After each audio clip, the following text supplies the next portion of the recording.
do I save this? Well, that'll work. All right. Hey guys. How we doing tonight?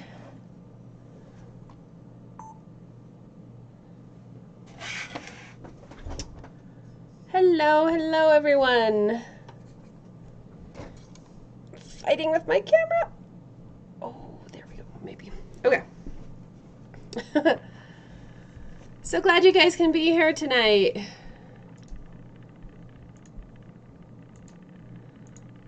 Just getting some other things closed so that we hopefully will have an uninterrupted live stream tonight.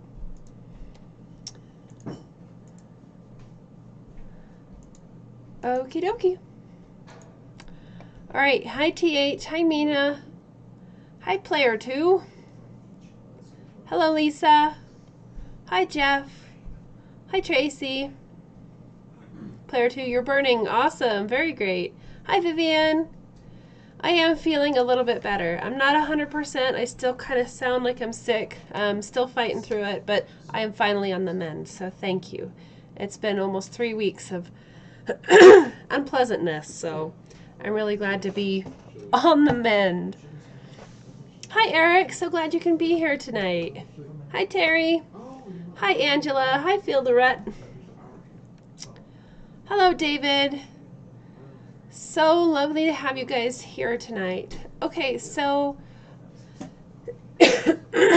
let's take a look here at our main screen. Okay. Excuse me.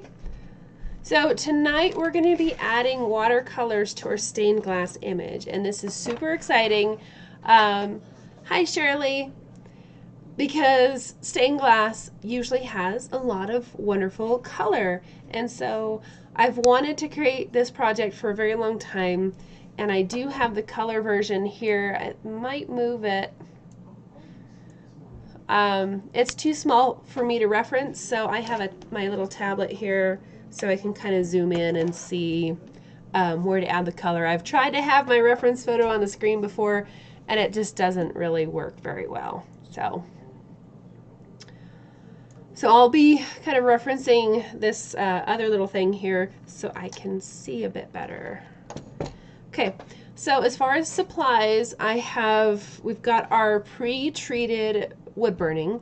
So if you've missed out on that step, we did a Q&A on Wednesday where we talk about how to pre-treat the wood. Now, just a short recap, I apply Liquitex clear gesso onto the wood burning. After the wood burning is complete, you just kind of brush it on, a nice thin layer, and then it has to cure for about 24 hours before you can paint on it. So we've done that, and if you missed out on that Q&A, it is still available on Wood Burning University on YouTube. Just take a look at that live stream footage. So we talked about all the reasons why you do that, and there we go. Okay, so I think in the description here on YouTube, I have like the piece of wood that I'm using and the palette that I'm using. I'll also be using this really beautiful turquoise blue. It's called Sleeping Beauty Turquoise Blue from Daniel Smith Watercolors. And I think all that stuff is, you can't find the description, the links in the description down below, they're all on my Amazon store, which is amazon.com/shop/woodburninguniversity. So, okay, here we go. Hi, Beverly. Alrighty, so this is a nice little kit that has all these pan colors in it. I just wish I had a bigger desk because it's a little bit busy, but that's okay. Alrighty, I'm just trying to look and see what colors I already have down here. Sometimes I'll kind of pre-wash the palette, but I think I forgot to do that. So, I just want to make sure that you guys can see everything that I have going. That's as far as I can zoom out. Okay, we'll just go for it. So Desiree, you're saying that the image is not in focus. It might be on your end. Everything looks like it's in focus here on my screen. It could also be the internet connection. Might be a little bit wonky.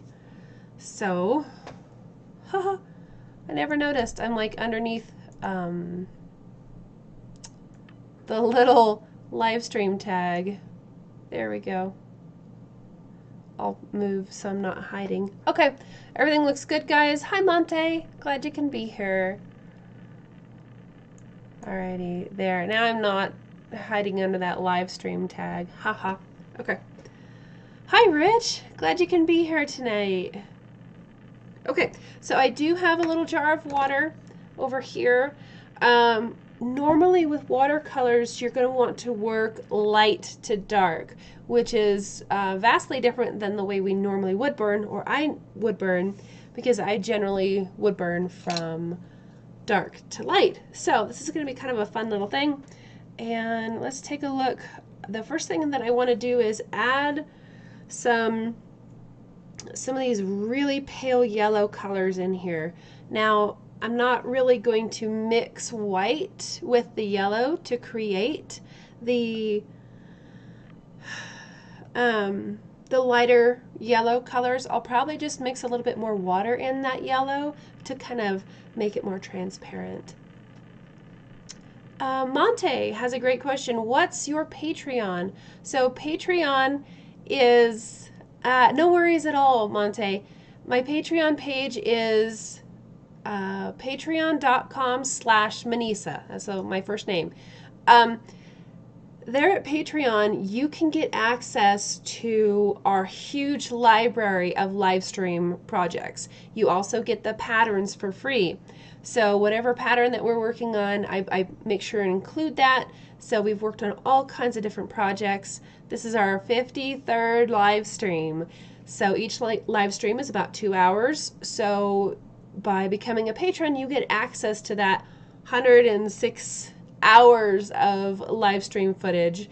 Everything's done in real time, and we've covered a wide variety of subjects, and it's been a lot of fun. So Patreon starts at $10 a month. You also get a discount. If you're a patron, you get a discount on all the patterns over at Wood Burning University. So that's handy as well. Okay, so I'm going to start with this. I don't think you can see it. Let me pull it over here. My RGB thing is going crazy, but I'm going to move this nice light yellow. The name is on the side. It looks like it's a lemon yellow hue. And so I think I want this for some of these lighter areas here, which I think, no, that's not it. I'm just going to set him right there. You guys can still see that. So we're going to get a little bit of water and kind of activate that. I might add a little bit more water. It's almost like a lime, kind of a limey color. Well, let's see how it goes. You're very welcome, Monte. TH, you're falling behind with all the end of the year school stuff. Oh man, I was right there with you. This is very, very pale yellow. It's almost a little bit, looks a little green on my screen. I don't know why, but it looks a tad bit greenish. Does it look green to you guys? Maybe because we're putting it on the wood. Hey. Hi. Hello. Hello, hey people. Where's my jacket? Did you wash it? I think it's still in the laundry because Okay. I've not gotten to that. Guys, this is looking green. Does it look green to you? Yes. And this right here, it looks green. Yeah, it looks green. I don't think I like it. So I'm gonna just take my paper towel and kind of lift off some of that. That lemon yellow is looking. Hi people. Hi TH. Hi Terry. Hi Mina. Hello. So I'm just gonna lift that off a little bit because it looks green. Yeah, it does. It looks really green. It's like lime green. Yeah. Okay, look at that. Yeah, that's green. That looks green. Okay, we're Hello, not. Tracy. Yeah, Tracy looks lime green. All right, we're not going to use that lime green color. I don't like it. Yeah, that'd not be good. So I think I'm going to stick with this really pretty. It's kind of stuck in here, but let's see if we can see what color this is. Word of wise, don't use the lemon. Hello, Lisa. Hello. So this Vivian. is cadmium yellow hue. Hello, We're going to try Beverly. that for our flower. Hello, angels. Hello, everyone. That's Angela. Oh, Angela. I Not can angels. read. I can read. You can read? I can read. Okay. Hi. Reading is good. I can read. Okay. You gotta believe me. Alright, so I think this nice cadmium yellow hue is what I have down here as well. So I might just pick up a little bit of that. And let's try something that's not lime green, because that's not going to work. Okay, I will get the pizza going. Alright, thanks, bud. Yep, let's wonder where my bag goes. I think it's probably still in the laundry. I haven't. Okay, so right now I'm working kind of, I'm not doing wet on wet. I'm doing more of a dry kind of a technique here where you just paint directly onto the wood. But I'm trying to stay focused where the lighter areas are. And if you get a little bit, I'm going to zoom in a tad. Now that you know what color I have, let's zoom in and see if you can see just a little bit better. Do you guys want me to leave that reference photo, the color reference photo up here, this little thing? Do you guys want that? Maybe I'll put it over here so it's more out of the way. Okay. I think you guys can see better now, I hope. Okay.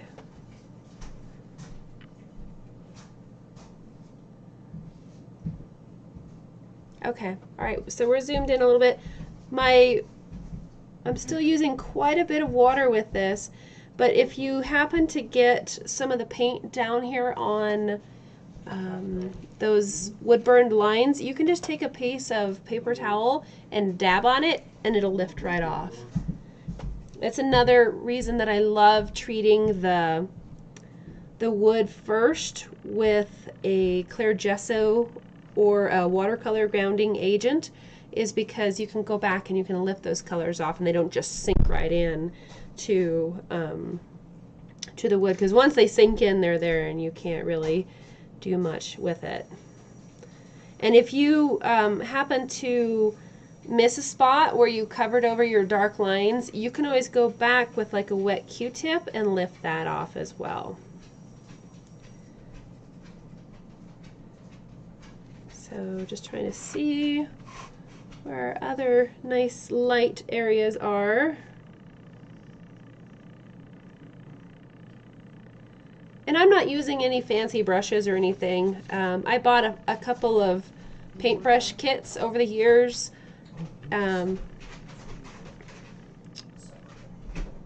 You're going to want something soft. You want a really soft bristle brush for watercolors. Something like this. It's really nice and soft. You don't want kind of a bristle brush that you use for oil paints. See how this guy, come on.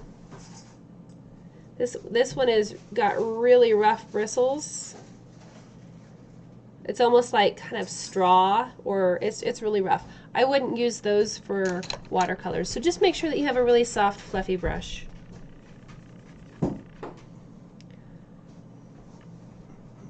And another note about watercolor is it tends to dry lighter than what you see when you put it down. So you can always go back and kind of darken it up and add layers. Just like when we wood burn, we add layers. You can add layers with the watercolor paints as well.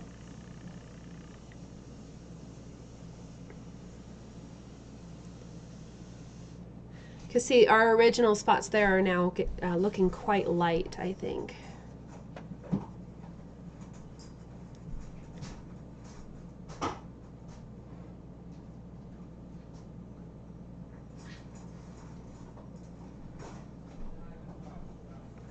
Okay, you guys like that I zoomed in? Okay, cool. I think that works a little bit better too. All right, so I think I have a lot of the lighter sections of yellow in here. So next I'm going to kind of richen up our paints a little bit more. So I'm going to be using more, let's see if I can show you guys. Ooh, that was loud. So I'm up here in the corner. I'm going to pick up more of this pigment and drop it down here. And we're going to make this just a little bit more saturated for the next part. And you can paint directly off of these little pan biscuit things as well, and that's fine. Okay. You? Hey, hun, can you... I am just waking up, literally, to go to work all night. I got an all-night frac fueling adventure ahead. Hey, Jess. Go to the back room. Thank you. Sorry, my husband had to take a phone call. I had to run him out. Poor guy. He has a night shift tonight. No fun. But that's what it is.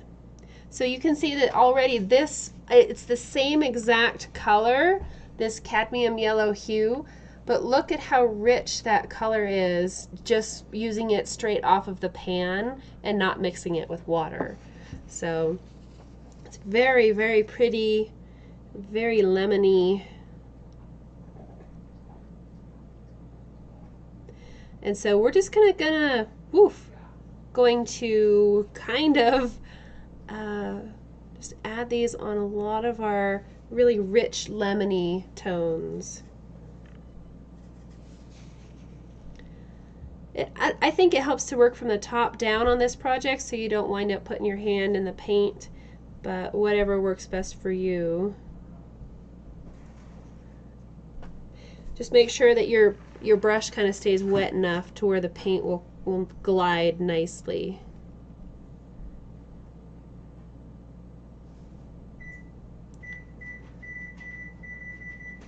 I find painting to just be so relaxing and satisfying. I don't know if that's the same for you guys, but...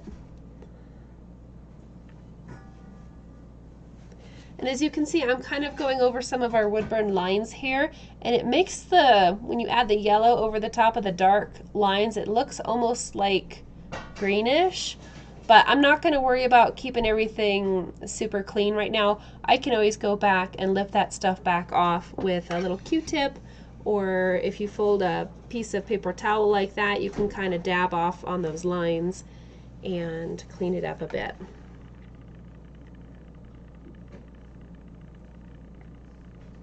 But if you find that your paint is not really flowing, it's kind of just sticking, or as you paint, it's kind of skip and miss, kind of a little bit hit and miss, you just need a little bit more water. But we want these pigment colors to be pretty strong, so I'm trying to minimize the amount of water that I'm using, just as long as it flows nicely.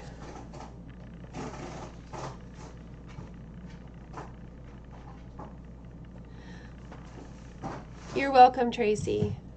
So who else is painting along tonight with us?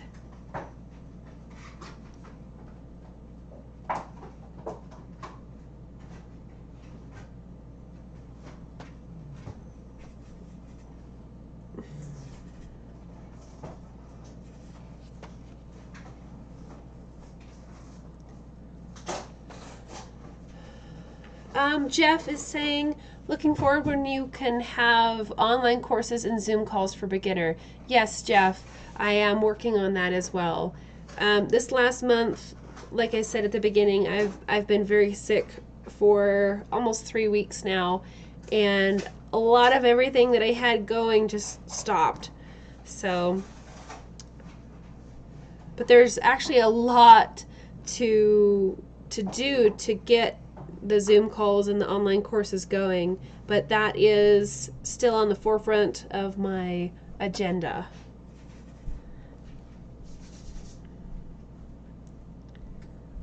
Okay. I'm chiming with Discord's easier than Zoom. Pardon? Discord is easier than Zoom. So Discord is better than Zoom? Yes. Okay, because Zoom costs money, so. Discord's free. Alrighty. Thanks, tech person. You're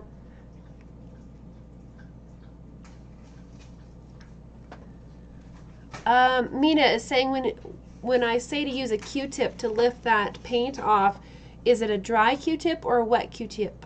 I would say it depends on whether or not your paint is still wet. If your paint is still wet, you can probably use a dry Q-tip to kind of pull that off, just like I would here. But once that's dried on your project, then you're going to want to very carefully lift it off with something wet. Now keep in mind, if you put a lot of water on that line, it's going to kind of reactivate the watercolors, and you're going to get a little water line bleed over into your painted area. I hope that makes sense. But see, like right now I just painted over that line. If I come in and I just dab it, it's much better, and I can just lift it off when it's wet. And like I said, everything dries a little bit lighter eventually, so it's not as noticeable once the paint dries where you've painted over the dark lines.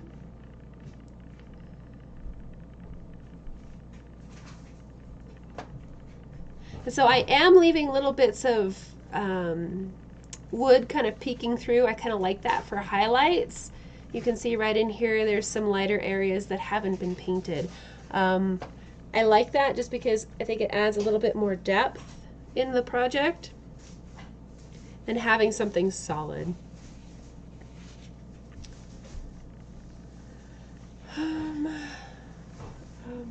Oh, we have turkeys. I see.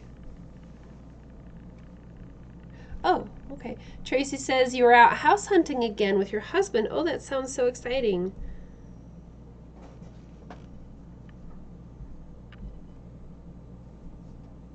So here in just a little bit, I know there's not a lot of orange on this project in the reference photo, but I love orangey yellow too much, so I'm going to add a little bit of some orangey aspects to this flower, and I think that's going to really give it some nice depth.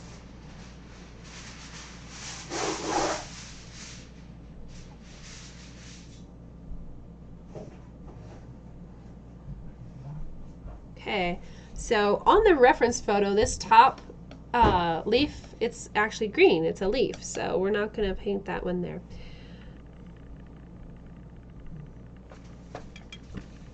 Beverly says, do you think that you would award certificates when you give courses? I certainly could. Courses are a huge, huge thing to create. But yeah, I think that a certificate would be a great idea.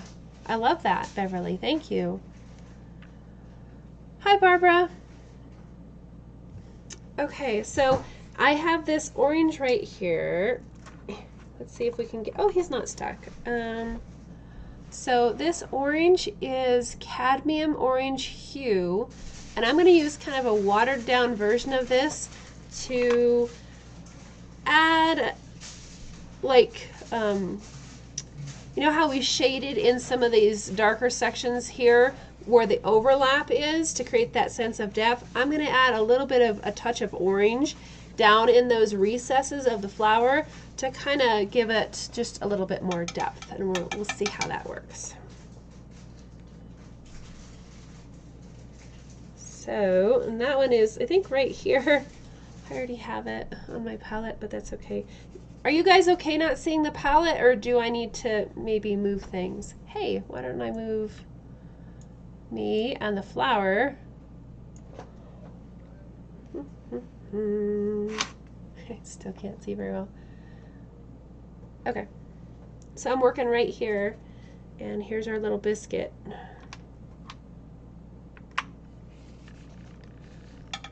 So I'm just pulling some off of there and dropping it down here. That way I can water it down a tad. Kind of like that. And then we're going to add this kind of in here.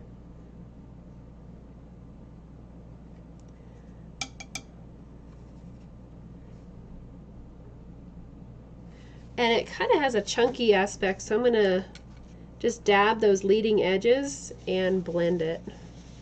Now granted, I would imagine a watercolor artist would make those all nice and blendy, but I'm not. I don't work with watercolor a lot, so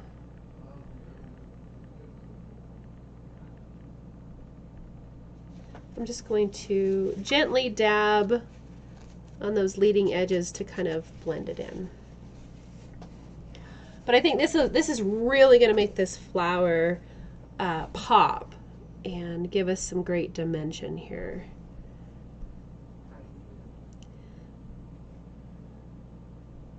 So I find that an upward motion seems to work a little bit better than pulling down on some of these areas. It gives it a little bit more of a taper at the top, and I don't think I need to dab it as much, so that's nice.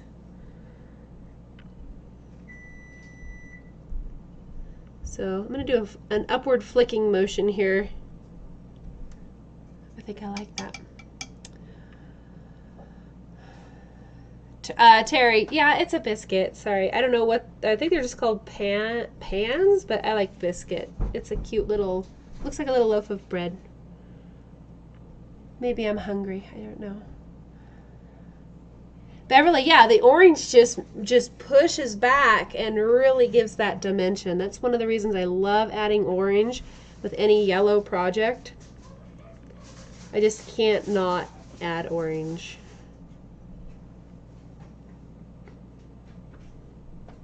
So Terry, yeah, biscuit is, that's my technical term, is biscuit. And they sell replacement biscuits for this too, which is pretty handy.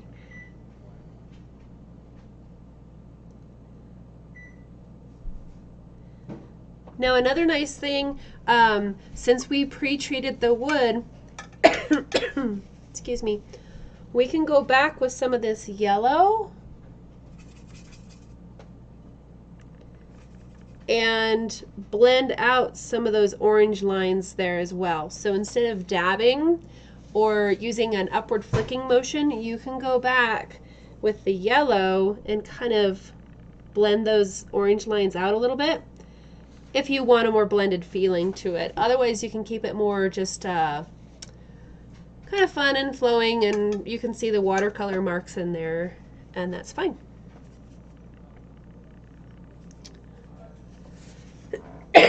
Barbara, yes, I love the orange. The orange is looking a lot of fun. Vivian says, I used to paint with acrylics, and to make a darker tone of a certain color, I would add a touch of the opposite color in the spectrum. Oh, that's awesome. For the yellow, you could mix in a tiny bit of purple. I love that. I'll have to try that.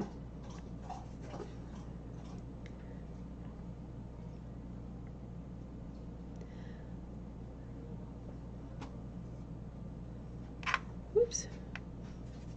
My biscuit tried to run away. It's kind of fun. Okay.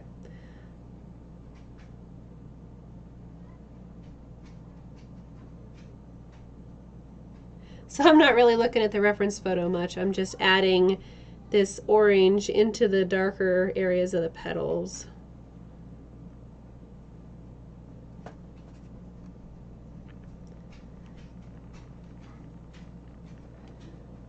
Okay, I like that. So I'm going to add a touch of the yellow to kind of blend out some of these orange areas that I hit pretty fast. And if you don't pre-treat the wood, then you can't really manipulate these colors like this. They just stick.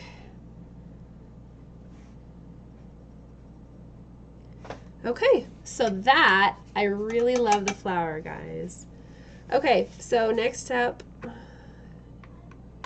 let's take a look at maybe the green.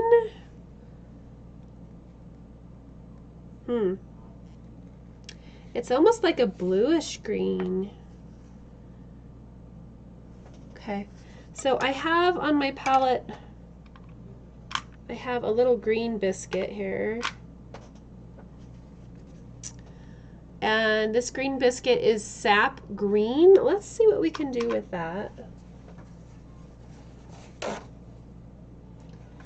Looky, looky, guys. Look what I got. I'm so excited. I love water, and I drink ice water all the time, and I needed a new cup. So if you need something fancy, like a cup or mug, I have bags, hoodies, mouse pads. Check out Wood Burning University, because I love it. It's so, so nice. And Mina, you got your cup? Yep, I got my coffee cup finally too.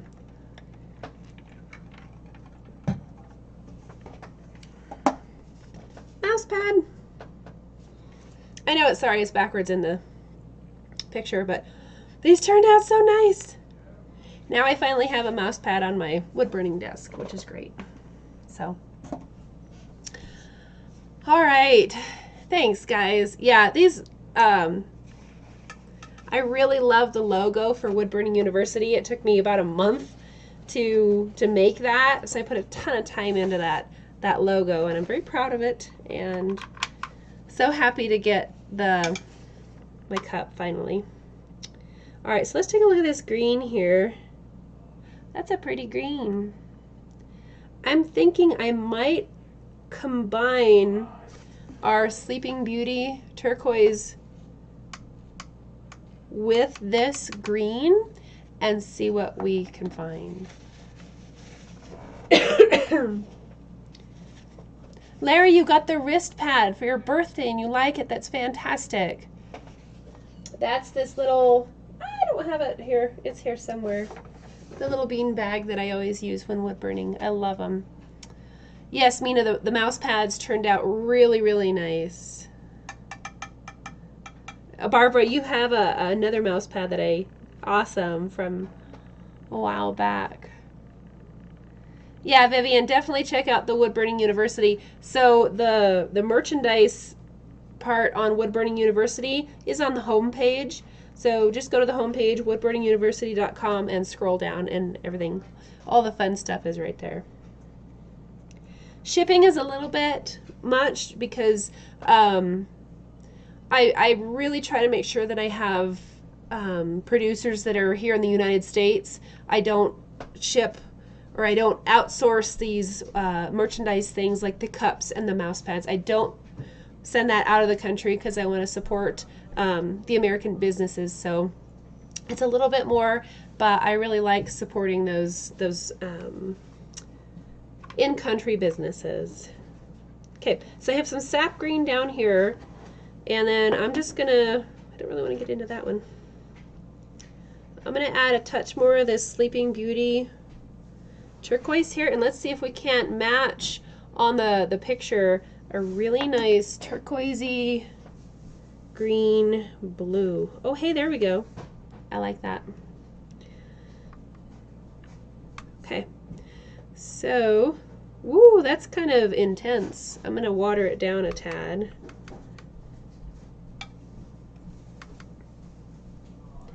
And see if we can't, haha, I'm gonna lift that off. That's really intense.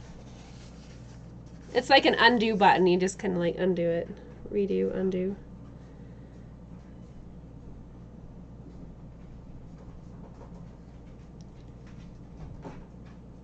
So I'm still gonna leave a little bits of kind of unpainted area peeking through so that I can go back in and add different varieties of either the sap green or the turquoise, the Sleeping Beauty turquoise. Because those are just very pretty colors in there.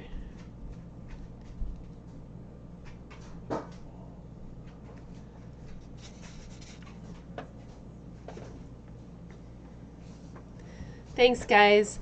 Yeah, Tracy, I definitely try to keep all of the products that I outsource, I try to keep those here in the States. Even if it's a little bit more expensive, I think it's the right thing to do.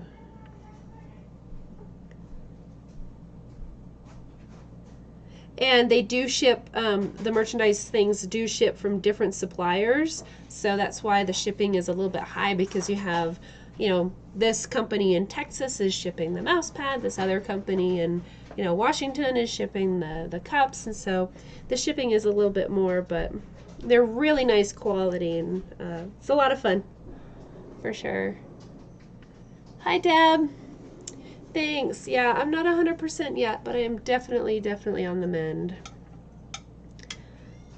Okay, so we have a little bit of green in here.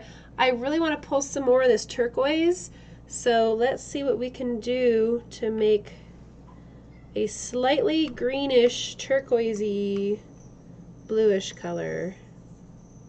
That's a little bit not enough pigment. Let's try that. Let's see what we can do here. That's pretty. I think it's nice. It's maybe a little hard to see on the screen there, but I'm trying to get more of this blue.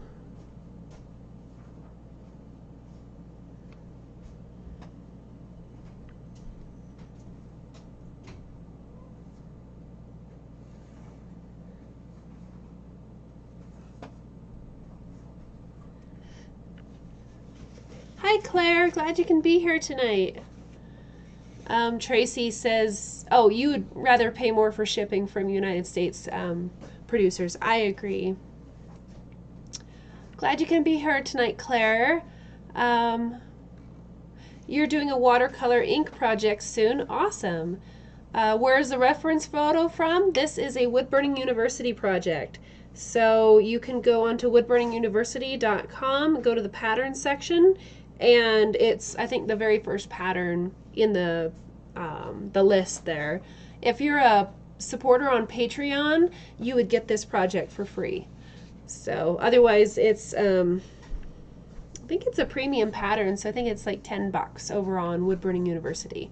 But if you join Patreon at $10 a month, you get the pattern, which is $10, plus all of our back footage on this project and a whole bunch more. This is our 53rd project, sorry, 53rd live stream, and there are a ton of hours of footage over on Patreon. So patreon.com/Minisa. That's my first name, Minisa, and you can get access to a whole bunch of patterns, whole bunch of projects, tons and tons of information for $10 a month, and you don't have to, there's no long-term commitments or anything. So all right, there's my little plug for Patreon. So I'm really liking this blue, this turquoise blue mixed with the sap green. It's a lovely little turquoisey color, a bluish green. Okay, I'm liking that so far. We could always kind of go back and pull out some more blue or add some more blue in there, but I think we're gonna move on. Oh, I forgot that leaf up there, guys. Let's take care of that first.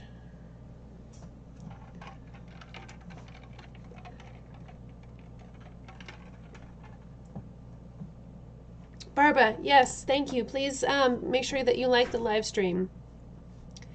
And if you're not subscribed, it helps, just because if you're subscribed and then you like tap the bell, you get notifications as far as when the next live streams are or any new YouTube videos that come out.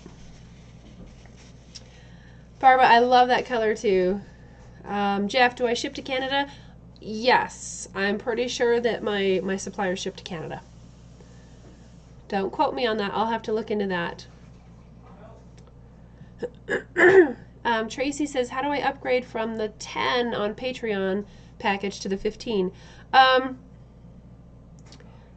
I think you just go into your settings. Let's see. It's been a while since I've done that, but there is a way, Tracy, to upgrade your membership. I may have to look into that and get back with you, but I think you go in and it's not difficult at all. But there is a way, Tracy. Let me look into that and I'll get back with you. Claire, thanks for the info. Yep, you're welcome. I did design the flower myself, using a variety of different techniques and Photoshop and all that. Lisa, you tried to upload your stained glass flower to the gallery. I'll have to take a look at that too. Like I said, since I've been sick, there's been a lot of things that have slipped through the cracks as far as getting things uploaded and all that, and I do apologize. Okay, I'm looking at a blue here. This looks like a phthalo. Nope, this is a cerulean. So here's a cerulean blue biscuit, and we're going to put him right there. And we're going to start working, I think, on some of the lighter blue sections in the background. They look more like a cerulean. We've got a variety of blues in here, but I'm going to water it down a tad. And let's see. Ooh, wow, look at that. That's pretty cool.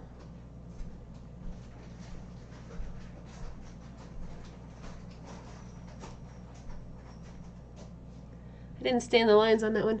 Oh, thank you, Mina. Mina says go, Tracy, on Patreon, go to settings, membership tab, view details, and then you can upgrade from there. Okay. Angela says go into tiers and just select a different tier as an option to upgrade on Patreon. And thank you very much. I appreciate everybody, and all your support is just so appreciated. I try to keep the live streams here on YouTube free for everybody, and then take that footage and archive it on Patreon. So that way more people can learn and see what's going on, and I can help more people. But the patrons are hugely, hugely helpful to keep the lights on around here. Okay, thanks guys. So this blue is kind of crazy bright. I've always kind of struggled with adding cool colors such as blues onto wood burnings because it seems like contradictory, but we're gonna go for it tonight. So I'm just kind of putting in some of the lighter blue sections that I see.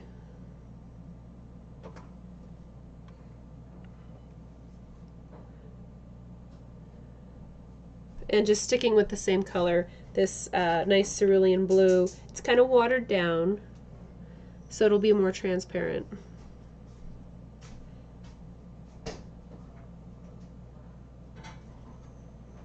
And I still have little pieces of light kind of coming through there, so I'm not just solid painting these sections. I'm leaving tidbits of wood showing through.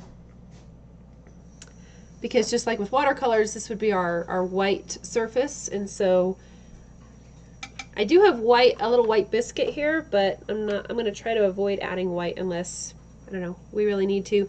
Watercolor white is really opaque, and you can't really see through it very well.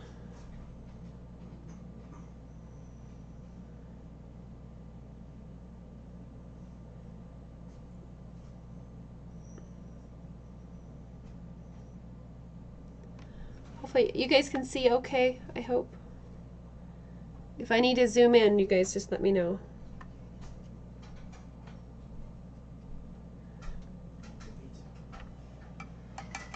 Mina says, once you click on the view details button, click the edit button, and there you can change your tier on Patreon. Thank you, Mina. Thanks, Tracy. Thanks, Barbara. Yeah, this is a fun project. So I'm still just adding in this nice bright cerulean blue.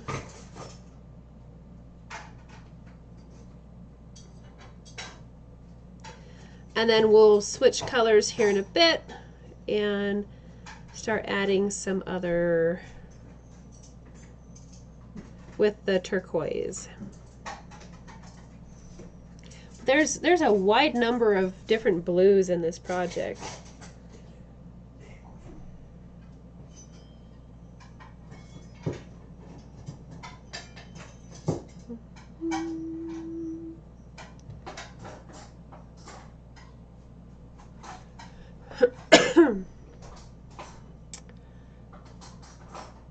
Yeah, that blue is really working with the yellow, Terry. I agree. Barbara, you're doing a testing on using pH Martin inks on wood. When they are wet, they act like watercolors. That's really cool. Very, very cool. Okie dokie. Let's see. I have... What is that?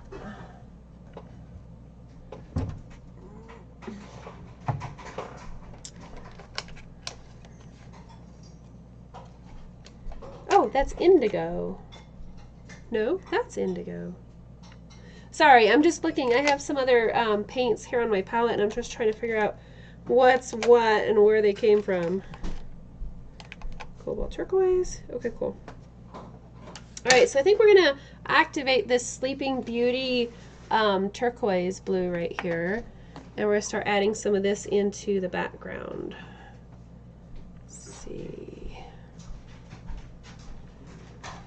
It's a really nice kind of a bluish, or sorry, a greenish blue. And even though it comes out of a tube, you can squirt it on the little palette here, and then if it dries, you just reactivate it with water. Let's see. Ooh, that's pretty.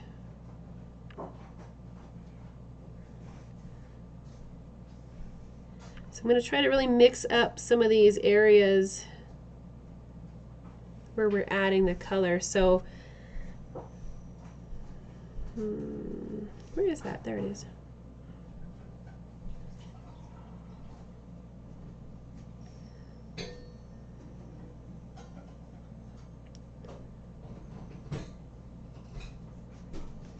Okay, well that's cool. That's a very, very rich blue-green.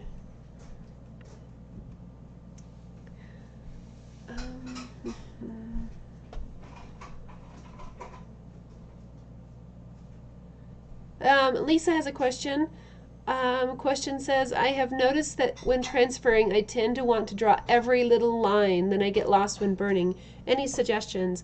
When I have a very complicated reference photo, a lot of times I'll keep my finger on that spot of the reference photo as I'm wood burning. That way I don't get lost. But it is very easy to get lost in the wood burning when you have a complicated subject.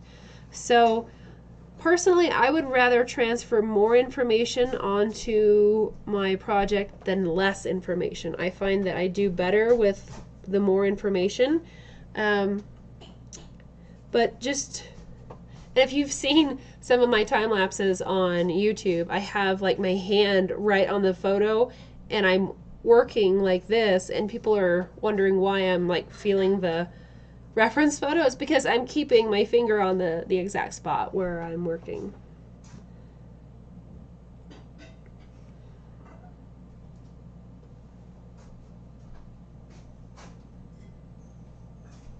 So I would continue to add a lot of information on your reference photo, but yeah, just really kind of try to keep track. Tracy, you get confused too with all the lines. Yeah, that's easy to do for sure.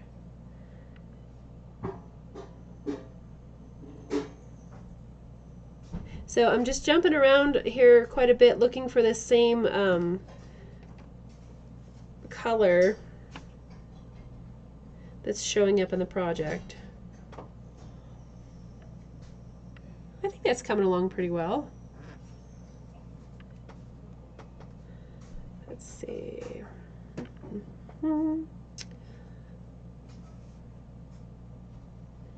But yeah, it is very easy to get lost. I'm like trying to find the little shape that I'm trying to paint. I'm looking on here and I'm thinking, where is that?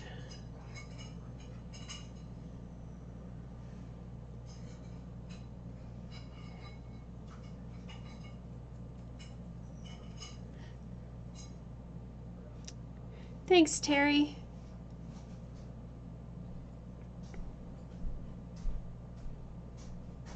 Yeah, this is a really fun project. Is anybody else painting along tonight?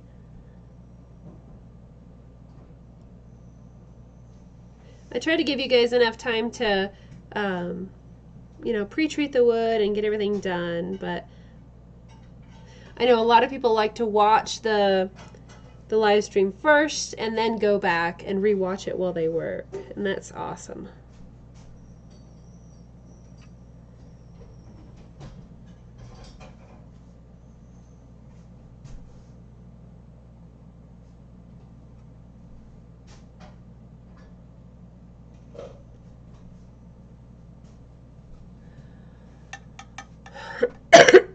Excuse me. Vivian, you're transferring a wedding photo. Awesome. Angela is creating a charcoal kitty. How fun. Terry, you're working on a ballpoint pen drawing. And TH is just watching. That's awesome, guys. I'm a multitasker too. I can't really just sit and watch something. I have to be doing something.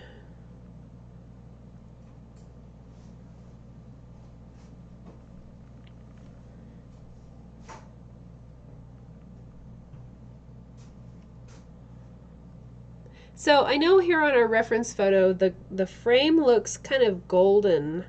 I'm almost thinking that it would be fun to make this border white. What do you guys think of that? This little oval edge here, and then there's one right there. What do you think about adding those, making those white instead of the gold color?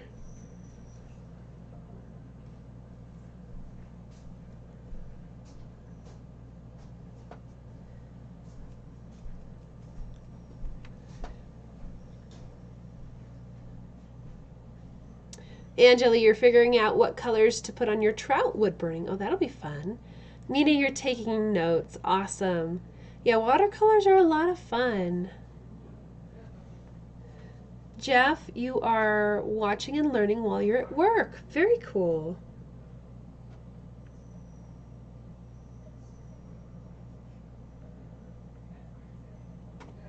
Okay, let's see, where else do we want to add some pretty turquoise blue? I'm trying to really kind of skip around because I don't want certain areas of the stained glass to be solid any one color. I really am trying to kind of separate it and break it up. Although, you know, a lot of these colors are pretty similar, so maybe it's not that big of a deal, but...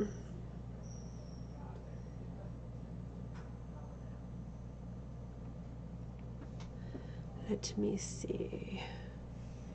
Let's put some up here.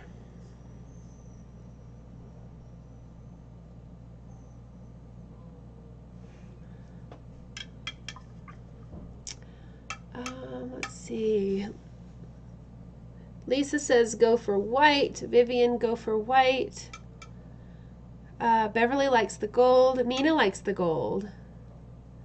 Terry, the white might be too bright. That's a good option too. Barbara likes the golden. Cool. Now I do have gold paint because you know, with watercolors, I would have a hard time matching that color. I think it would look kind of like a dirty mustard kind of color. But I do have gold paint. A lot of people want gold. Okay, cool. We could do that too. Okay, so I'm putting cerulean back. And let's see, what else do we have?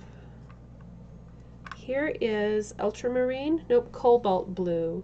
So here's a cobalt blue biscuit in the pan. Let's see what this looks like. This is a very like royal blue, but I like it. Let's add some of that in here too. For a little bit of interest. I'm going to add it down here so if I don't like it I can kind of change it. Let's see, how about this one? Whoa, that's like crazy solid blue. So I just dab that. Look at that. That's really kind of, I think I need more water. Let's add more water. Okay, let's see what we have now. Hey, that's better. It was a little bit intense there. I put all 3 in, but this one's small,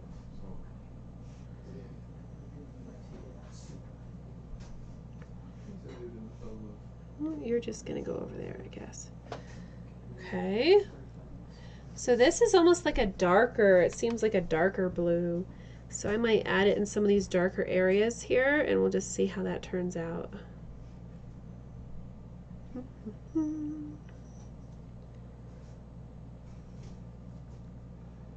Blink, blink, blink, blink. A lot of people want gold. Okay, we'll do gold. That'll be fun. TH is asking, would acrylic paint work for this, or does it have to be watercolors? No, you can add acrylic paint. I did that with the, oh, that fancy looking kitty cat in the suit. I made a wood burning of that here a while back. And yeah, it was a watercolor project, but then I added gold paint. So that's totally fine. So we'll try to do that.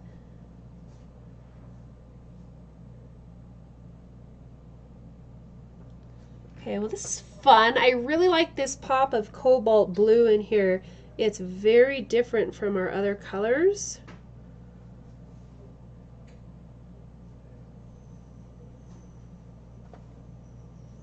But again, I'm trying to kind of spread it out a little bit.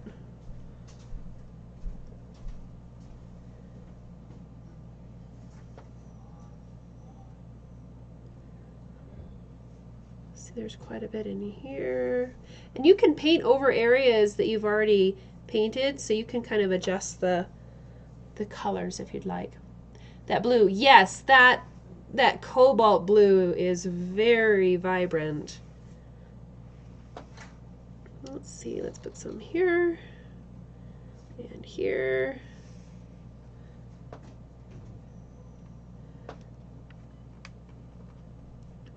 And over here.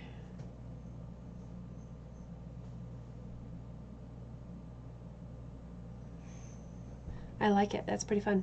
Hi, Chris. Barbara, you're analyzing the stained glass windows at your church. That's awesome. Very great.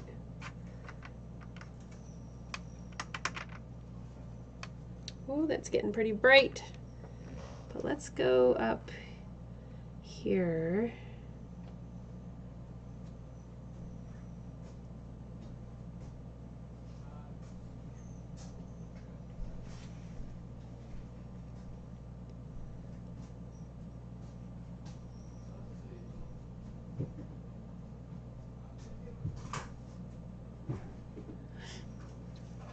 Thanks, Vivian. Yeah, I like the blue as well.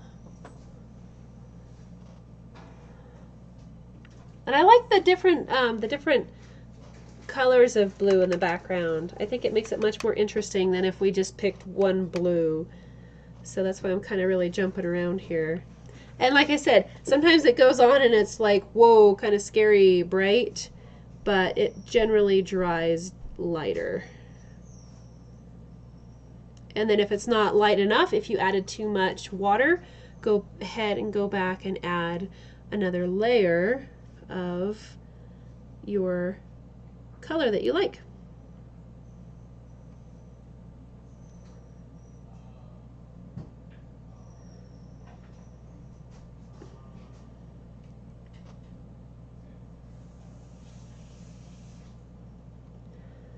Let's see.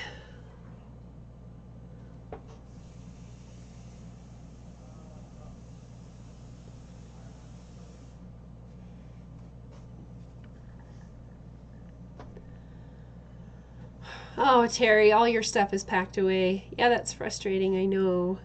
Well, as soon as you get settled, this will be a really fun project to try.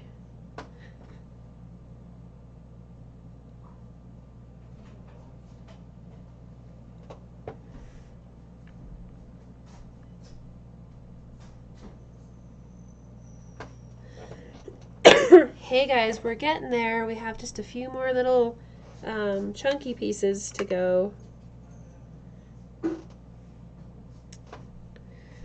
I gotta kind of get back and take a look at it and see, where do I want to go next?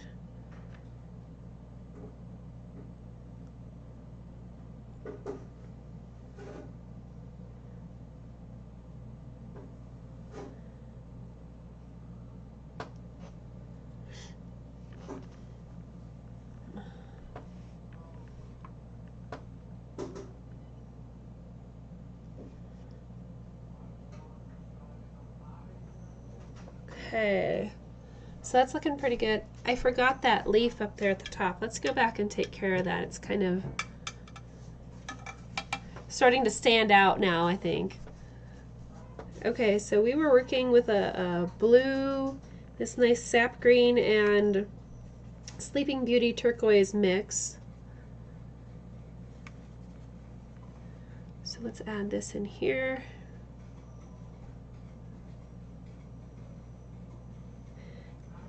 And I'm going to make probably a little bit more blue than green down in here.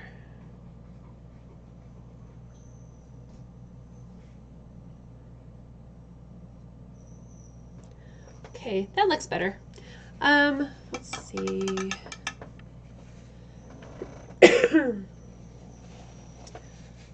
All right, the only other blue that I have is like an indigo. That might be fun. So that's one of the Daniel Smith colors is an indigo. And I do have a little bit of it up here. Let's put the biscuit back. Okay. So over here I have a little bit of this indigo blue. It's pretty intense, but it's a nice different blue. Let's see about how this might look. That's pretty fun. Different.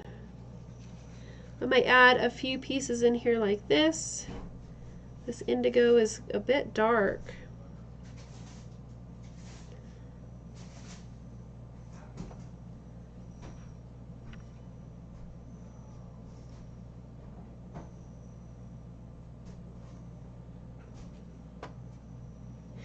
Indigo is a lot like a little, like a denim, like a jean color.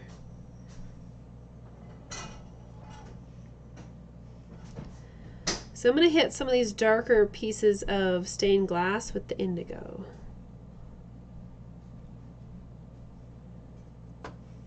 And I do have some lighter pieces of the stained glass that we haven't really burned yet. I'll probably save that for a lighter mixed color.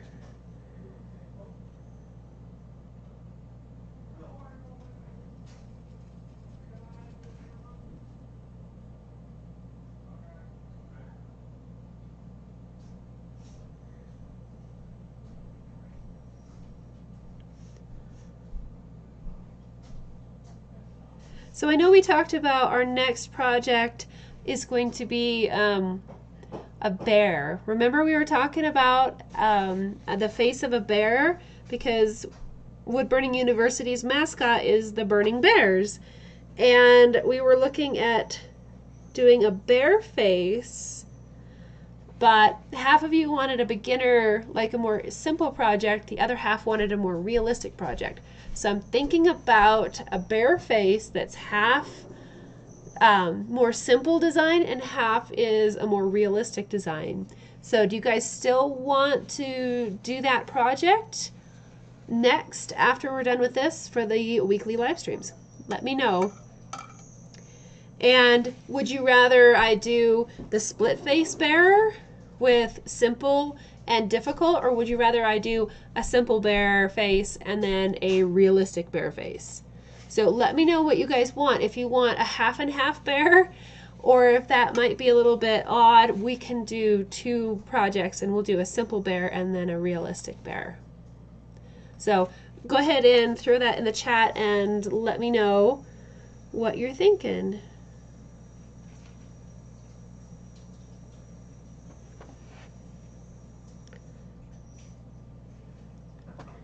Okay, we're getting really close. I think I'm going to do one more round of color with something nice and light. I'm almost tempted to mix the cerulean with white and get a really nice, vibrant kind of a color. Let's try that. Because everything is just kind of reacting to the over the top of the wood burn values. So let's see what we can do there. So here I have a Chinese white biscuit, and I'm going to put that just right there so you guys can see. I'm going to clean up my palette and get that color out of there, and we'll put some cerulean here. And my cerulean biscuit is, where'd it go? That's not it. Here we go, cerulean. Okay, so we're going to mix these two colors, cerulean and blue, cerulean and white, and see what we can do.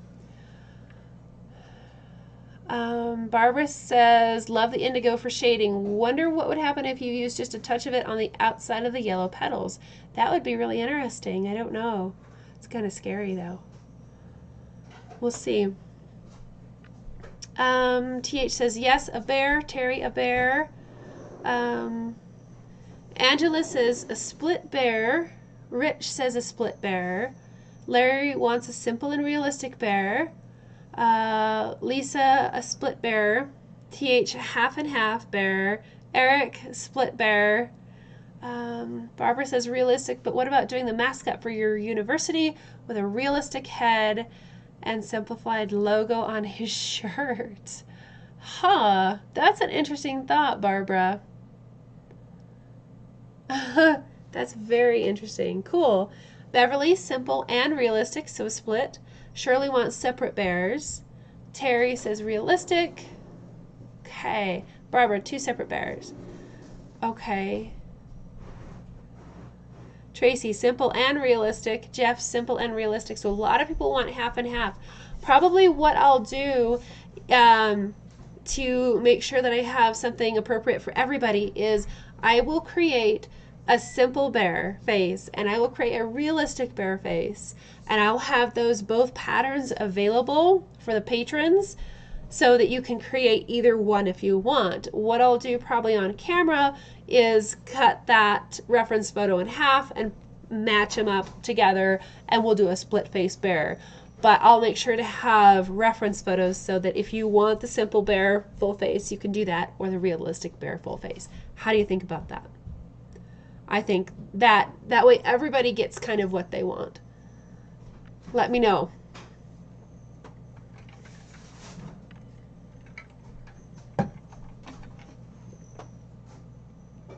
Okie dokie. So we're going to add white. I need a lot more water to get this kind of moistened up here. Get it ready to go.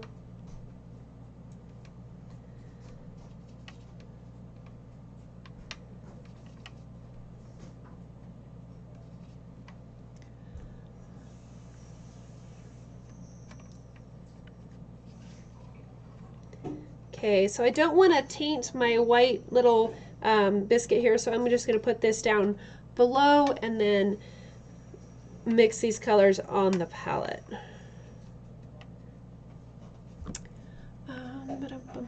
Mina, you think that's a great idea. Beverly, that's a great idea. Barbara, sounds good.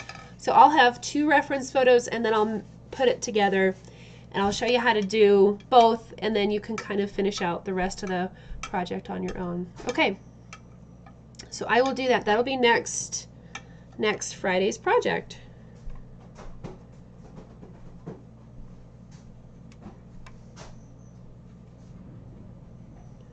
So we just need quite a bit of water to get the pigment going here.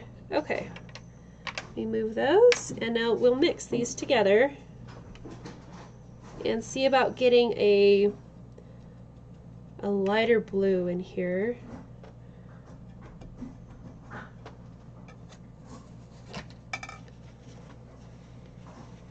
Sounds good. Okay, awesome. We'll do the 2 sets of pictures. Vivian, you sent a photo you took of some bears years ago, in case that helps. Awesome, it has sunglasses. How cute is that? Okay, so let's take our nice light blue here. It's a bit watered down, but that's okay. And I like to start at the bottom, so if I mess up, it's not as noticeable. I think I want a little bit more pigment. Oh, hey, there we go. That's like almost too much pigment. little bit more water. And we try it again. Okay, that's better.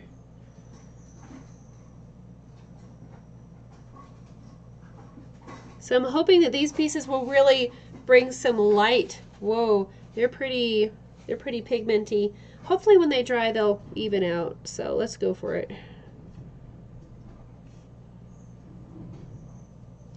And I'm just going to kind of finish up a lot of these lighter pieces with this half white, half cerulean mix.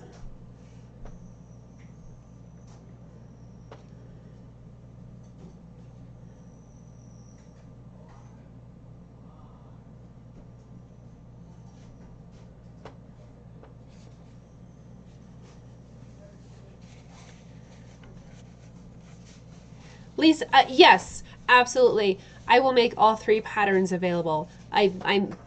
Yes, you'll have a simple bear pattern, you'll have a realistic bear pattern, and then you will have the split pattern bear as well. So yes, you'll have all 3.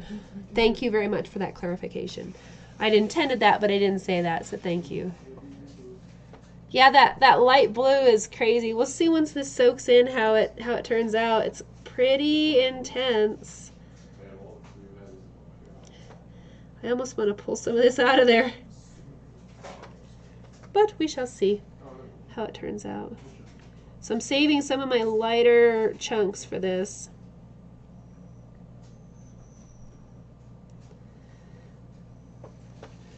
Because I want something to pull forward.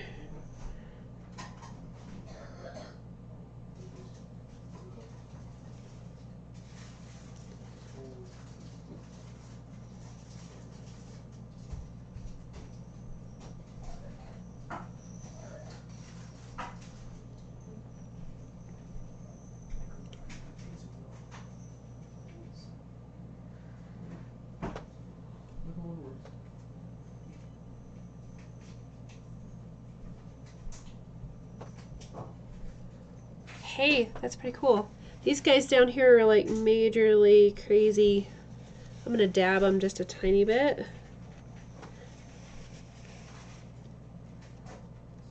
And tone them down just a wee bit.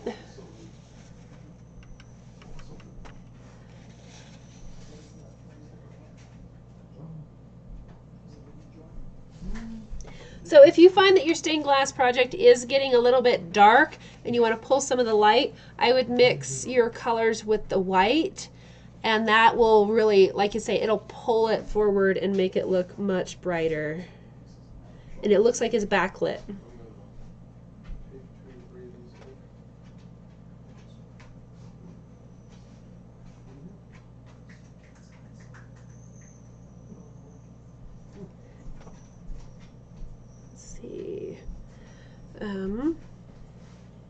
Hey, we're getting there.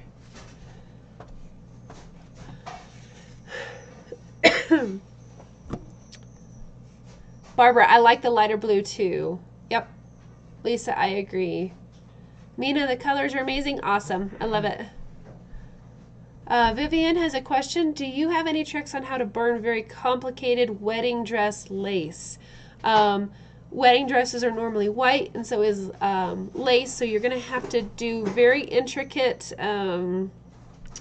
negative space burning. Do not burn the lace, but burn the little holes in the lace. So here's the wood burning that I did of the Patriot a long time ago, and you can see he has some lace right there on his little scarfy thing, and if you look, it's all negative space. So a lot of it is kind of an illusion. If you get really close, you see the dots of those scalloped edges. It's all negative space. So burn around those dainty little areas, keep your values really light, and then I would add white colored pencil when you're done to kind of really give it that extra dimension. But you can see, where is it, the patterns right in there. Try to follow those patterns. A lot of them are just little dots. So I hope that helps. Now keep in mind this project was 18 by 24 inches. So that section of lace right there was probably, you know, this big. So I was able to get more detail into it. But I hope that helps, Vivian.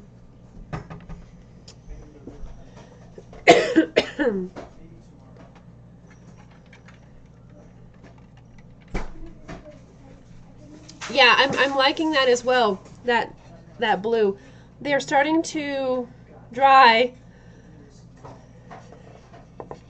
But I would say if you want more light to shine through, I would add white. And something that I might try is I'm just going to take like some pure white here really quick. And I'm going to go back over some of these really light areas and see if I can't, I don't know, make it look like there's more light coming through. Let's try that. It's only 7:15, so we have some time to kind of play with this. So.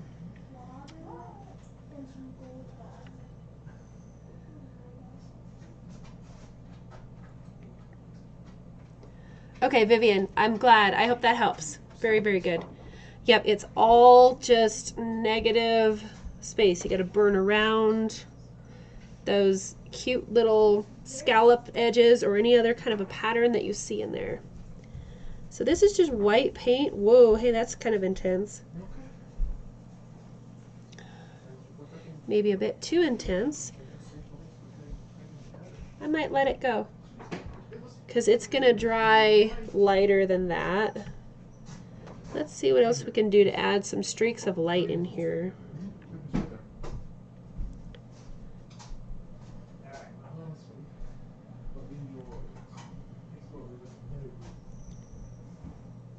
And you can see that the different glass pieces were cut in different ways. I'm trying to match that. That's why it looks a little bit, you know, irregular. Because each of these different panes of glass were cut in and put in at different kind of angles. But let's see if we can get some light to shine through here, guys.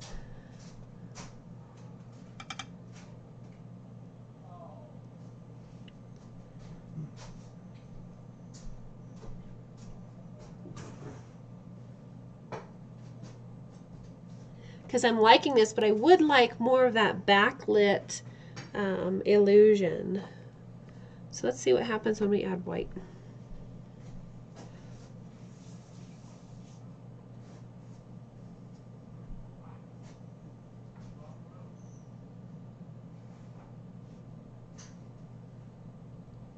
And if this white does dry a little bit too bright, I can always reactivate it with a little bit of water and tone it down.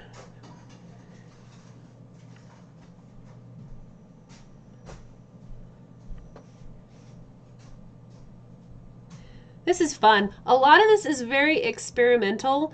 And it's kind of always a crazy thing to do this live in front of people, because some of these techniques I'm not sure if it's going to work out or not. So there's always a little bit of a risk element here. But if it works, then it hopefully will help you guys. And if it doesn't, then you'll know what to avoid. So as long as it helps you guys, and we all learn along the way, that's what's most important.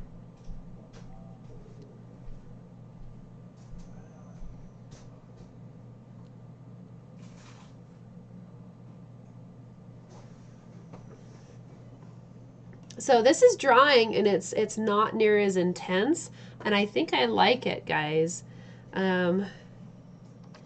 So because we did the wood burning first and we did all that shading first, a lot of our stained glass is kind of dark. So I'm just going to add a little bit of washed out white and see what we can do to give it some life back to it.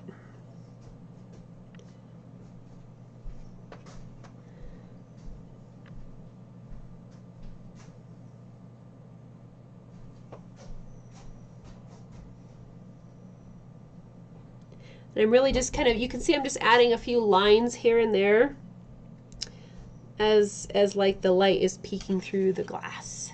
Like the glass is a little bit thin or less pigmented there. I'm not a stained glass. I don't know a lot about stained glass, so as far as how it's made. Barbara, you have some stained glass artists in your guild. Awesome, very cool. Barbara, you like seeing it live. Yep, we all learned together, Tracy. Barbara, I like the white. It looks like way intense when you first add it on. But as it dries, I like it. It's really kind of giving some of that backlit appearance.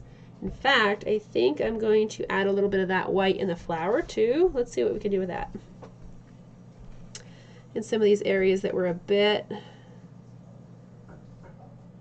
where we were really trying to get that light color with just watered down yellow, I'm going to add a little bit of the white in here. Let's see if we can get some more light in the flower as well.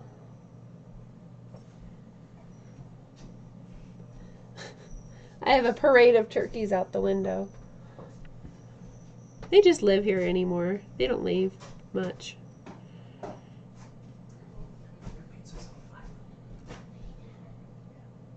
Hey, I like that.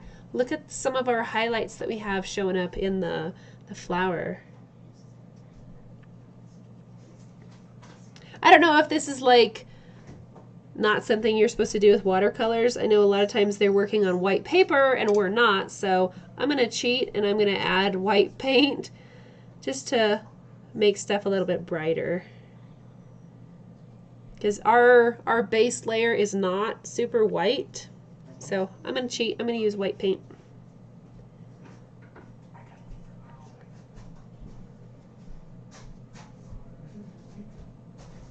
Because it's, you know, and it's really funny if people tell you how to create your art, or especially as wood burning artists, some people are really purists, and that's fine if they want to be purists with their wood burnings, meaning you don't add any color.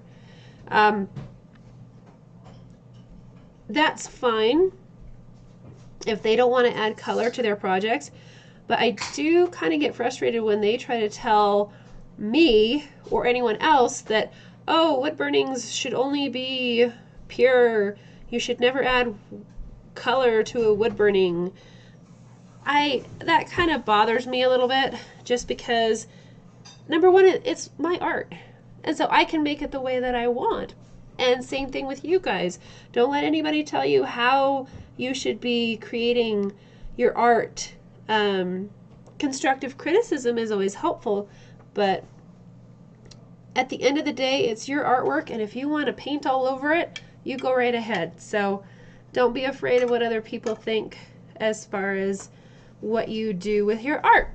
So it's your art, you can make it the way you want. The white is working. I agree, guys. I like the white. Barbara, our oldest turkey, Droopy, he's pretty rough shape. It's been raining all day, and he doesn't look very pretty. He's too tired to dry his feathers, so he's a soggy old turkey. But he's still nibbling on the corn, so he's still there. Everybody likes the white. Very good. Okay, just checking up here on the chat. Eric, how long did the Patriot take you to do? So I did 2 in a set. So this first one, his hat was just the worst, guys. Those feathers is all negative space. That was probably the most challenging part of the project, was that hat, the feathers. This one was 18 by 24 inches. It took me about 60 to 65 hours to burn. And then, hey Sophie, okay, look out, I'm gonna run you over with my chair. And then it has a counterpart. This was the same size, 18 by 24 inches, and this one took me about twice as long, 125 hours, just because of all of the details and the textures. I love textures, Eric, so I really enjoyed this project. Lots and lots of fun. So these are a match set at my local dentist's office because he's a veteran, and so he has those. Great. Yep, you guys stick true to your art and make it the way that you want. So I see that maybe some of the white I added on the flower, I might need more pigment and less water because it seems to, it's like it's drying and it's not really showing up. So I might be a little bit more bold with some of this white.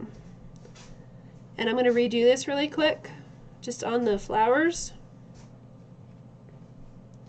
And go with a stronger, less watered down white and see what we get, because it did kind of dry much lighter. So let's see what we can get here.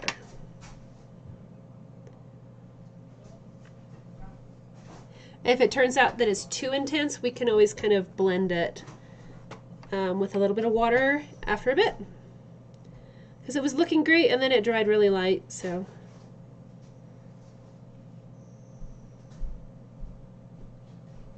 All right, we'll see how that dries and if we get to keep some of that nice white.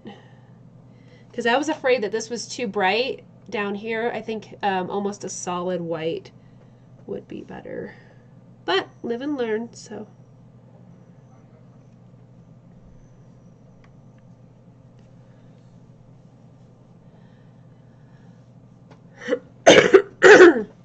Terry, you say people are always telling that you should add color to your graphite dog portraits or put a background in them. And you always tell them it's your drawing. Absolutely. I love it. Thanks, Terry. Yeah, I love the Patriot and the Soldier. Those were, oh gosh, they took me every bit of a year or more to create with all my other projects that I had going on. I'm about due to create another monster big project because I haven't made a big burning since those two.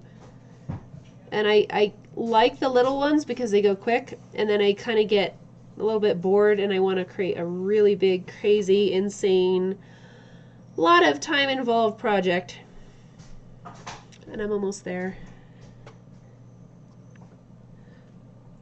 So I'm just kind of bouncing around here on the project, adding a little bit more of this white to see if it'll kind of stay.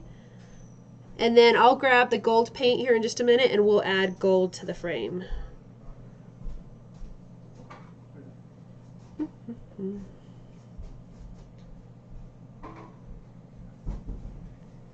going to add a little bit of white to some of these stem pieces and see how that turns out.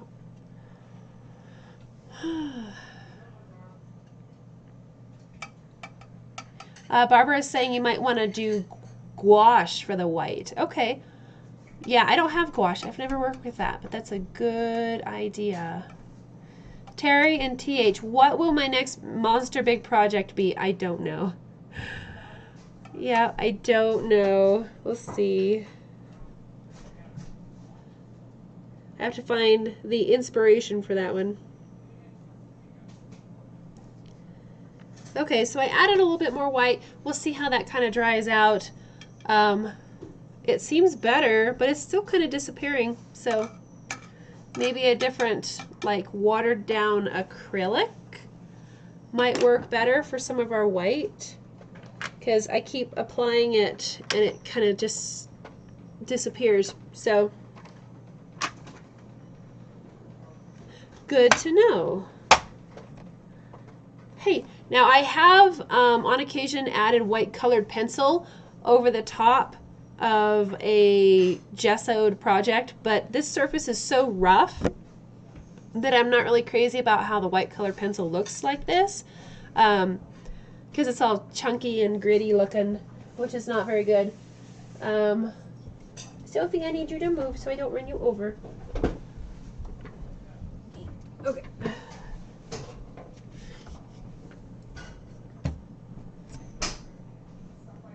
Vivian, when you saw the Patriot and the Soldier, you almost hung up your pyrography pen. Aw, that's definitely not my intention.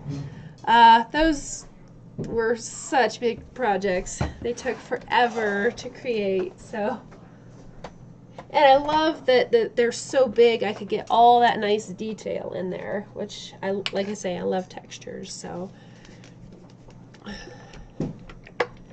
Rich, enjoy your cereal. Larry, you take a long time to burn. Yeah. Have I ever burned an eagle, Lisa? I have. I've created several eagle wood burnings over the years. The feathers kind of drive me crazy just because they're very repetitive, but I have. I've done quite a few eagles, bald eagles and other eagles. So right now I have this gold paint. It's Artist Loft Flow Acrylic, but you can use any kind of a gold paint. This one, I have some other gold acrylics, but I'm out of them. I think my daughter used all the gold acrylic paint for her projects. Mina, that's right. In Patreon, we did do a wood burning of an eagle's head, and that is on Patreon. Thank you, Mina. I forgot about that one. Okay, so I'm gonna, oh.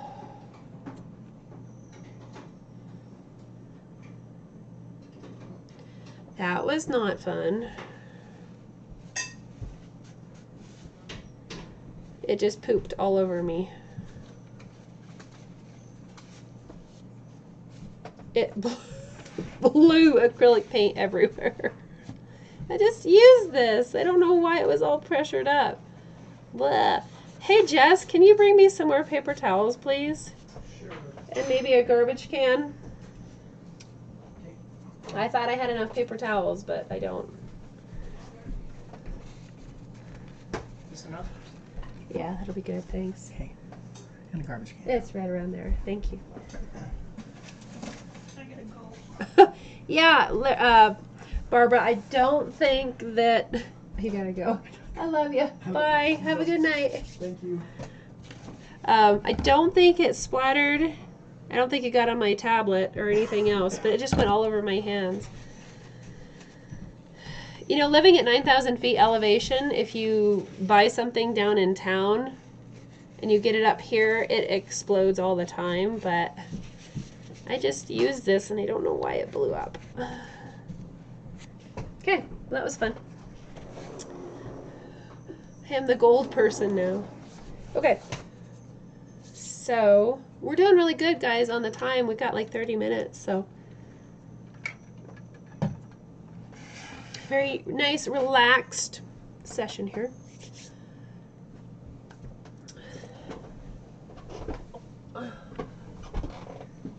If we have time, I'm going to try this white acrylic paint in watered down layers to see if we can't pull out some more light out of our project.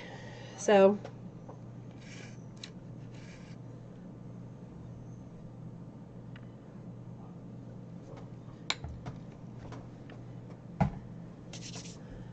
okay, now brushes. I want something small with kind of a, I don't think I got paint on my head. Let me see up here, guys. Barbara says you use patio paints for gold and silver. Awesome, I'll have to look into that. Vivian, you didn't hang it up. You just decided that when you grow up you want to burn as good as I do. Oh, you're so sweet. It's a lot of fun. Whether it's simple designs or complicated designs, I enjoy all of it. I think it's just a hoot. Let's see.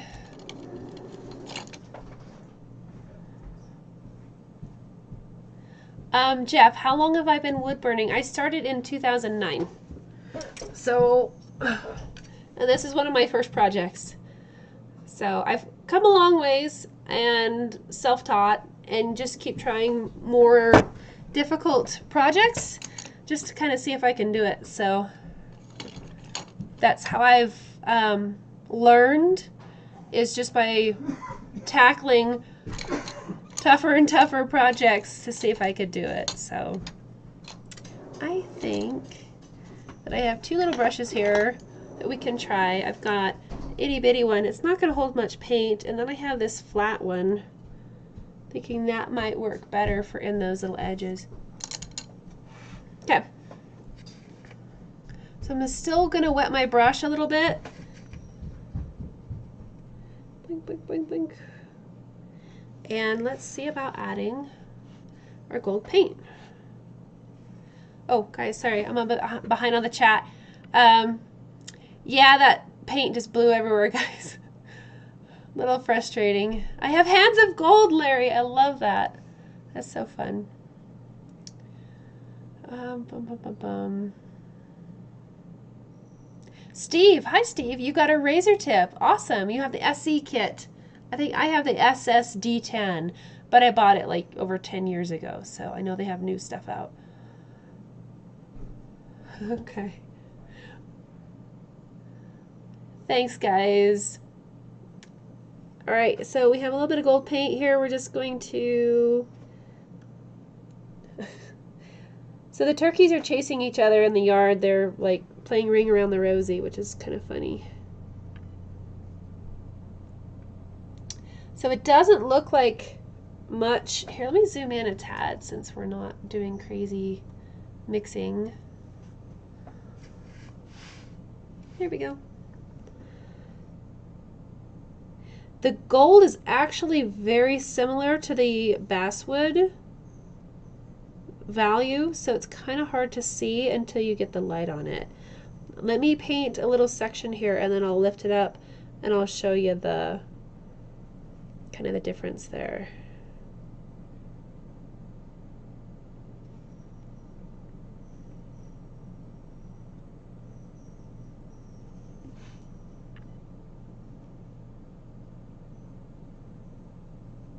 Huh. You know, that's one thing I've not tried with wood burnings yet is puff paint. That might be really kind of funny to try puff paint. The textures would be amazing. I've never tried puff paint on a wood burning. But if you get the light just right, you can kind of see that gold paint showing up in there. But it really does have such a similar value to the wood burned, the basswood. It's kind of hard to see. But we'll go ahead and add this in here.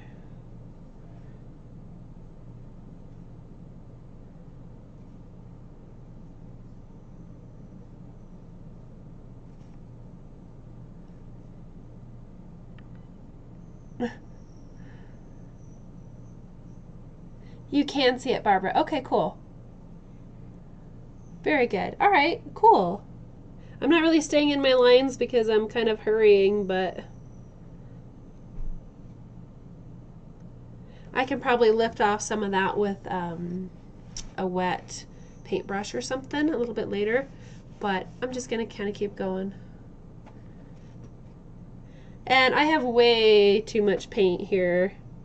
I completely overestimated how much paint I would need, which I do a lot.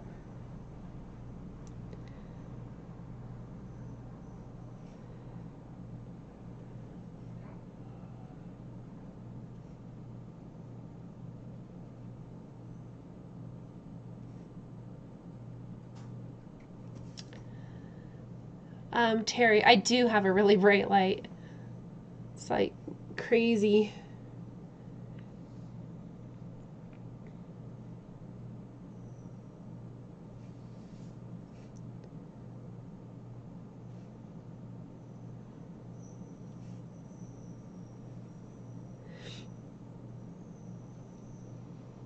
Oh, I have discount codes for patrons for the month of June. I got those set up yesterday. I will put out posts on Patreon tomorrow with your new discount code. I change them each month, you know, thinking that if somebody used to be a patron, that they would still be getting discounts if they quit. But so I change the codes each month. But for those people that are patrons on Patreon, each month I put out a new discount code so that you can get a percentage off, on all of the patterns from Wood Burning University. So 10% patrons would get 10% off patterns. Yeah. Multitasking. And then $15 a month patrons get 15% off patterns, and $20 a month patrons get 20% off of the patterns. So it's just a little thank you, and I hope it helps. There are so many patterns. I will be uploading more.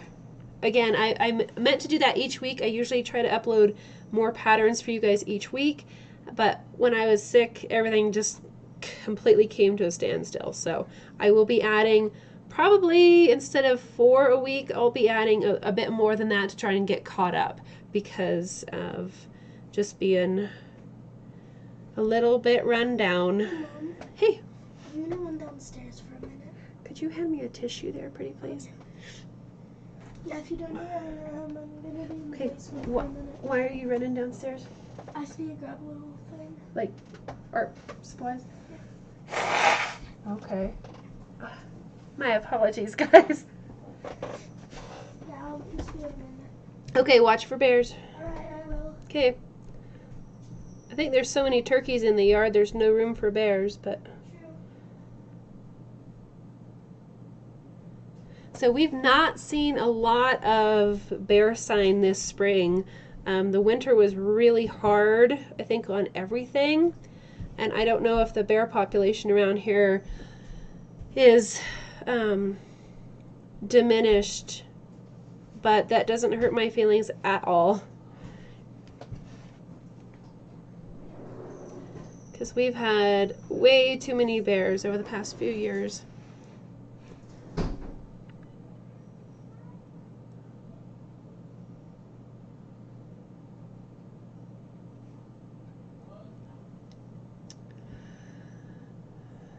You're very welcome, guys, for the discount codes. I try to put that on the first of the month, but I got a little bit behind. So your new monthly Patreon codes will be out tomorrow. And also, I'm thinking, guys, that for the patron codes, I'm probably going to include other tutorials as well instead of just patterns. I got to kind of figure that out, but I'll let you know. It might be next month that I do that, so that you know, $10 patrons will get 10% off patterns and like instructional videos and stuff like that. I can't give a whole lot of discount on the books, unfortunately, because that's a fixed hard cost that I have to cover. But I'll try to get you guys more discounts and more goodies for being patrons.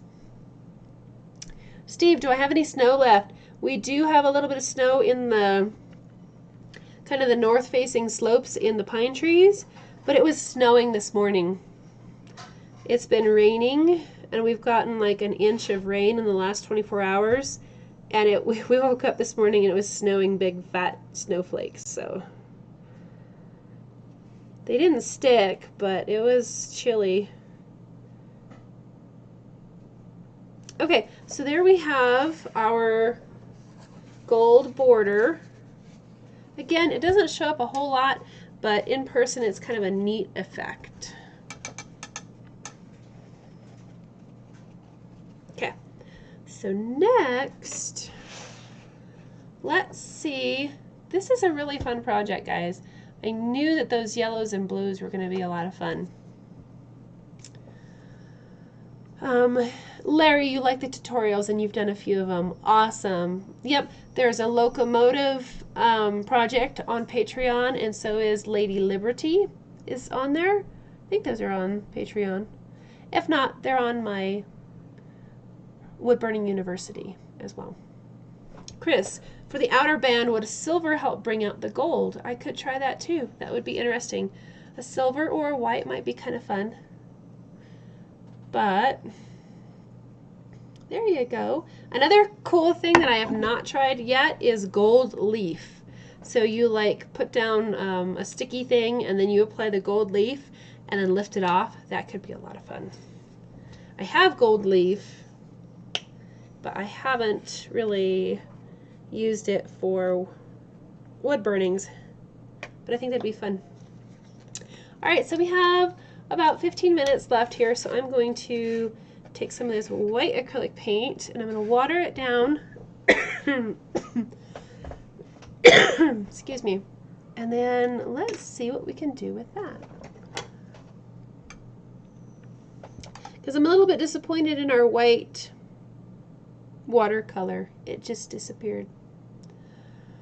Hi Donald. Thank you. Do I ever use markers? I have tried markers in the past. They bleed like crazy on unfinished wood. So I would probably recommend treating the wood with something like a gesso before applying markers, because they just go crazy. They want to bleed pretty bad. Okay, so I'm definitely going to want to add more water to this acrylic paint because it's not going to dry lighter. But let's see what we can do here. Eeny, meeny, miny. Let's try that here. I need more water because the paint is not gliding, it's just kind of sticking there. Okay.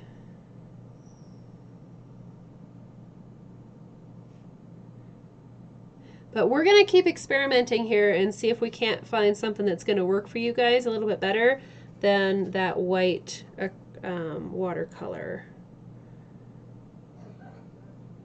And again, because we have pre-treated the wood, you can go back and lift off the acrylic paint with a little bit of water, which is pretty handy.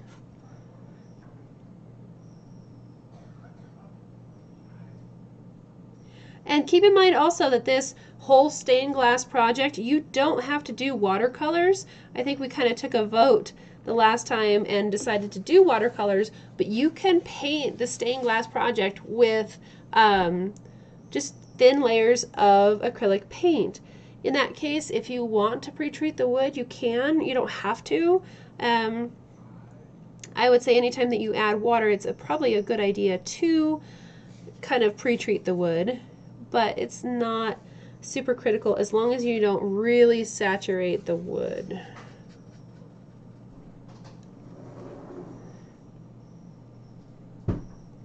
Hey kiddo.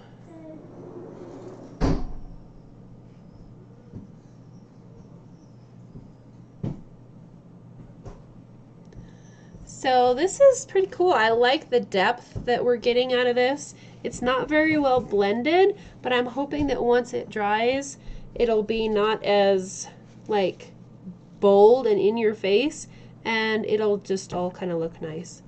But if it still is a little bit harsh, I can lift that off a little bit. I'm trying to get some white on here to lighten these areas up. Hey, you already have one of those. Yeah. Is that the one? Yeah. Okay. I spent those $100 to get one of these. Of the label? Yeah. Okay. And I made my own face serum. Okay. Okay. So let's see how that dries. I like that added pop. I think it just gave us a whole different dimension with the white acrylic paint.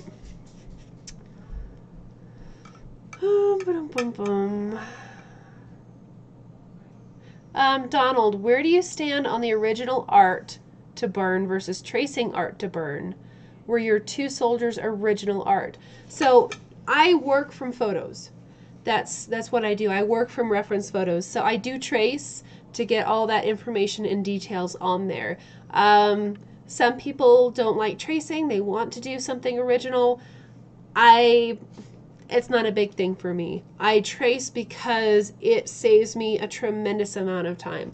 The soldier projects took me hours and hours just to transfer it onto the wood because there were so many details. I have done a lot of freehand art, a lot of original concept art throughout my life, but with wood burnings, it's such an unforgiving medium that I tend to just stick with a photo. If I want to make changes to that, a lot of times I'll do that in Photoshop or make a new completely different concept. I have a big train wood burning that was completely my original art. I took, with a photographer's approval, I took a locomotive image that he had, and two of them, and I spliced them together, and I changed a bunch of stuff, and I made that in Photoshop. Then I printed it out, and then I traced everything on by hand. Anyway, that's the way that I work. People can do original art. They can kind of change those things up as much as they want, but that's how I work. So I work off of photos. Terry is asking, what about a jelly roll pen or a Signa pen for the white? I have those, but this texture from the gesso is so rough that it's probably going to be kind of chunky, but that's a good point. I ought to use some gel pens at some point on a new project as well. So I'm liking this. I don't think the white is too overpowering. It did dry a little bit lighter, but I like it. I don't think it's too much, so. Okay. Donald, you say that was an issue recently on a pyrography page. I think I remember reading that post. Yeah, I am not a big stickler on forcing people to create art in one way or another. If you want to trace your artwork, go for it. If you want to freehand your artwork, go for it. It just is not that big of a deal for me. I like the finished result. That's what gives me joy. Some people love the concept, you know, creating the idea. Art is, there's so many different approaches to art that I don't think that we should ever be pigeonholed into the right way to do it. So that's my opinion on that. But I am very upfront and let people know that yes, I do trace my patterns. I do trace to start the wood burning. Once I start the wood burning, I do make modifications mostly in value and texture. I've had some people say that my art looks better than the original photo, and that's because I have the blueprint of the idea, but I modify the values significantly to suit the way that I like it. And anyway, I change the values and texture a lot. So that's kind of my area of creativity that I like to play around with, is modifying the value and texture a lot. But sorry, long kind of an answer to a question that can have a lot of different viewpoints for sure.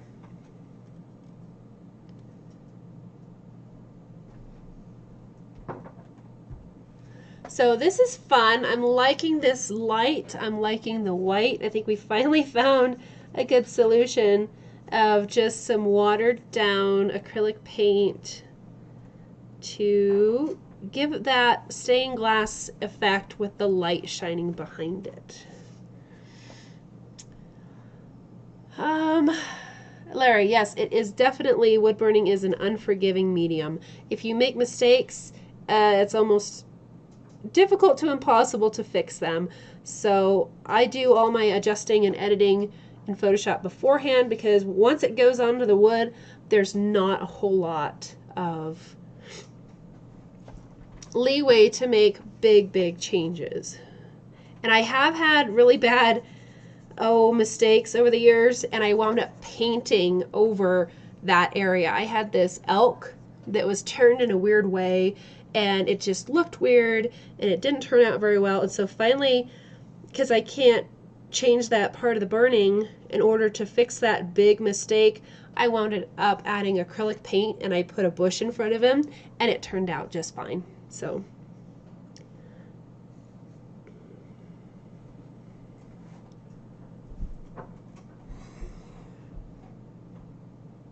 I'm adding a little bit of white everywhere. I'm on the leaves, I'm in the background, just to create a little bit of light coming through.